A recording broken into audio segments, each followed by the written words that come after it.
किताब मुकद्दस में से शमूएल की पहली किताब के 27वें बाब की तलावत। और दाऊद ने अपने दिल में कहा कि अब मैं किसी न किसी दिन साउल के हाथ से हलाक होऊंगा, बस मेरे लिए इससे बेहतर और कुछ नहीं कि मैं फिलिस्तियों की सरजमीन को भाग जाऊं और साउल मुझसे नाउमीद होकर बनी इसराइल की सरहदों में फिर मुझे नहीं ढूंढेगा, यूं मैं उसके हाथ से बच जाऊंगा। सो दाऊद उठा और अपने साथ के 600 जवानों को लेकर जात के बादशाह माऊक के बेटे अकीस के पास गया। और दाऊद और उसके लोग जात में अकीस के साथ अपने अपने खानदान समेत रहने लगे। और दाऊद के साथ भी उसकी दोनों बीवियां यानी यजरीएली अखीनोइम और नबाल की बीवी कर्मली अभी ये जेल थीं। और साउल को खबर मिली कि दाऊद जात को भाग गया, तब उसने फिर कभी उसकी तलाश न की। और दाऊद ने अकीस से कहा कि अगर मुझ पर तेरे करम की नजर है तो मुझे इस मुल्क के शहरों में कहीं जगह दिला दे ताकि मैं वहां बसूं, तेरा खादम तेरे साथ दारुल सल्तनत में क्यों रहे।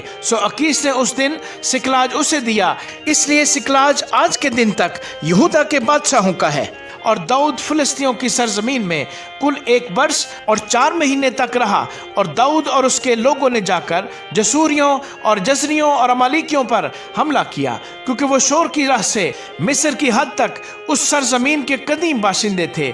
और दाऊद ने उस सरजमीन को तबाह कर डाला और औरत मर्द किसी को जीता न छोड़ा। और उनकी भेड़ बकरियां और बैल और गधे और ऊंट और कपड़े लेकर लौटा और अकीस के पास गया। अकीस ने पूछा कि आज तुमने किधर लूट मार की। दाऊद ने कहा, यहूदा के जनूब और यरहमीलियों के जनूब और किनियों के जनूब में। और दाऊद उनमें से एक मर्द या औरत को भी जीता बचाकर जात में नहीं लाता था और कहता था कि कहीं वो हमारी कलाई न खोल दें और कह दें कि दाऊद ने ऐसा ऐसा किया। और जब से वो फिलिस्तियों की ममलकत में बसा है तब से उसका यही तरीका रहा है। और अकीस ने दाऊद का यकीन करके कहा कि उसने अपनी कौम इसराइल को अपनी तरफ से कमाल नफरत दिला दी है, सो अब हमेशा ये मेरा खादम रहेगा।